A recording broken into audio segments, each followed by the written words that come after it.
Hello everyone. तो देखिए यहाँ पे एसएससी की तरफ से यहाँ पर एक एग्ज़ाम लिया जा रहा है for the post of scientific assistant की पोस्ट के लिए इन मेट्रोलॉजिकल डिपार्टमेंट में।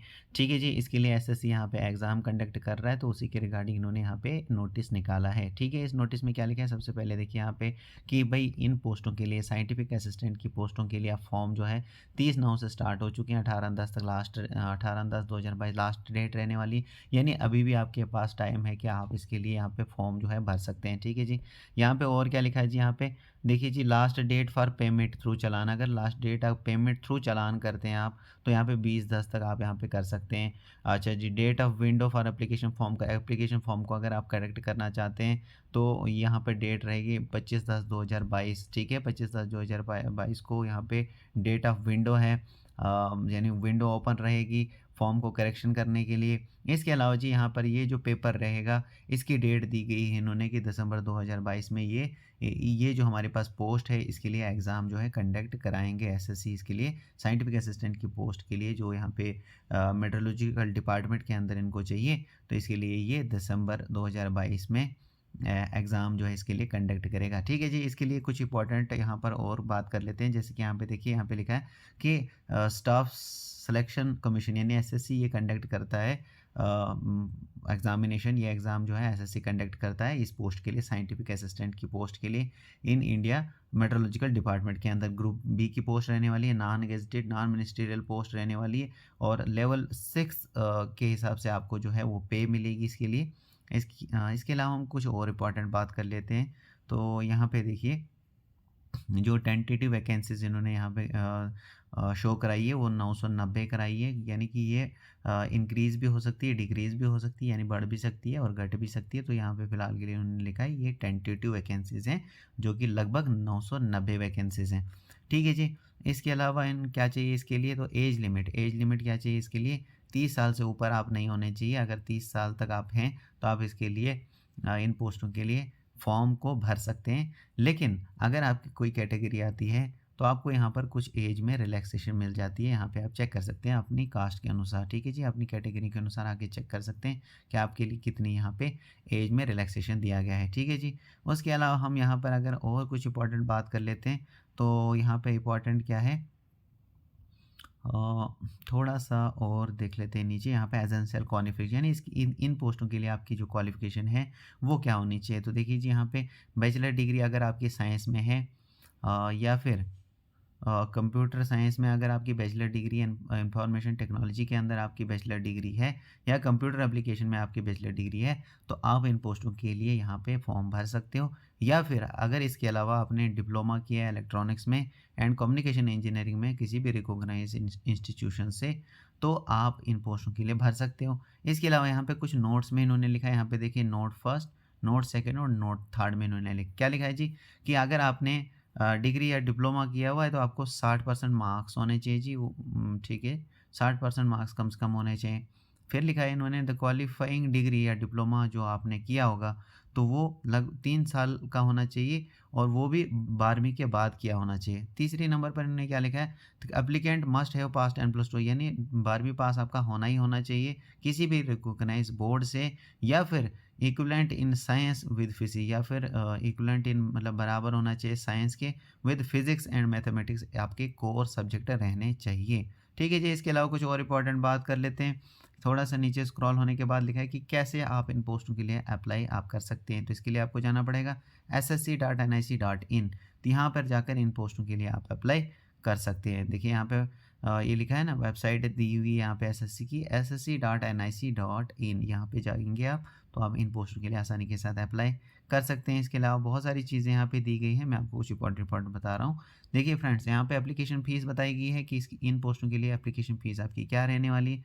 तो मात्र 100 रुपीज़ यानी ओनली 100 रुपीज़, 100 रुपीज़ आपकी जो फ़ीस है वो इन पोस्टों के लिए रहने वाली है। लेकिन अगर आप वुमेन कैंडिडेट्स हैं, या फिर वो कैंडिडेट्स आप हैं जो कि एससी या एसटी कैटेगरी में आते हैं, मतलब आपकी कैटेगरी है, या फिर person with benchmarks disabilities में आप आते हैं, पीडब्ल्यूबीडी में आते हैं, and ex serviceman ECM are exempted from payment of fees, यानी आपको फिर इसके लिए कोई भी फ़ीस, कोई भी चार्जेस नहीं देना पड़ेगा अगर आप इन कैटेगरी में आते हैं। इसके अलावा जी आपको जो फ़ीस जो पेड करनी है वो ऑनलाइन करनी है, जैसे कि भीम यूपीआई के थ्रू कर सकते हैं, नेट बैंकिंग के थ्रू कर सकते हैं, by using visa, Mastercard, RuPay credit और डेबिट कार्ड्स, या फिर इन कैश यानी कैश में के थ्रू भी आप कर सकते हैं एसबीआई ब्रांच में जाकर बैंक जनरेटिंग चालान को जनरेट कर कर।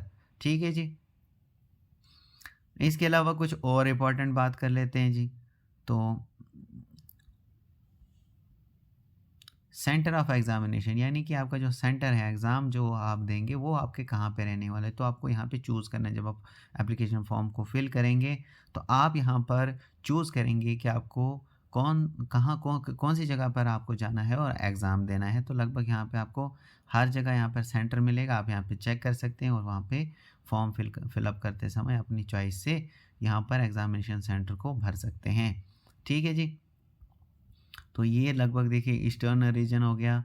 यहाँ पर सबसे पहले सेंट्रल रीजन, ठीक है? इस तरीके से नीचे चलेंगे तो यहाँ पे देखिए ईस्टर्न रीजन और यहाँ पे सेंटर दिए गए हैं सारे के सारे और आगे एड्रेस भी दिया गया है। तो इस तरीके से आप जहाँ पे भी जिस भी जगह पे रहते हैं वहाँ पे आप अपने नियरेस्ट जो सेंटर है इसके लिए चूज़ कीजिए ताकि आपको वहाँ पे पास पड़े एग्ज़ाम देने के लिए, इन पोस्टों के लिए। ठीक है जी। अब यहाँ पे क्या लिखा है, स्कीम ऑफ एग्जामिनेशन यानी ये जो एग्ज़ाम रहने वाला है ये किस किस तरह का रहने वाला है। तो ये जो है ऑनलाइन रहेगा आपका, ठीक है, कंप्यूटर बेस्ड एग्ज़ाम रहेगा आपका। 200 क्वेश्चंस आपको आएंगे जो 200 मार्क नंबर के होंगे और 2 घंटे का आपका पेपर होगा, 2 आवर्स का आपका पेपर रहेगा। ठीक है जी। यानी कि 200 नंबर का 200 क्वेश्चंस अगर आएंगे 200 मार्क्स के, इसका मतलब क्या है कि एक नंबर आपका 1 मार्क्स का रहेगा। एक क्वेश्चन आपका 1 मार्क्स का रहने वाला है। ठीक है जी। अब ये जो पेपर है, ये क्वेश्चन पेपर है 2 पार्ट्स में सेट होगा आपका। पार्ट फर्स्ट में, पार्ट सेकंड में सेट होगा। पार्ट फर्स्ट में आपको ये चीज़ें होनी चाहिए पता, ठीक है? जनरल इंटेलिजेंस एंड रीजनिंग आपको आनी चाहिए, क्वांटिटेटिव एप्टीट्यूड आपको आना चाहिए, इंग्लिश लैंग्वेज एंड कॉम्प्रिहेंशन आपको आना चाहिए, जनरल अवेयरनेस आपको आनी चाहिए। तो क्या हो गया 60 दूनी 120 यानी कि ये 2 घंटे का पेपर रहने वाला है। ठीक?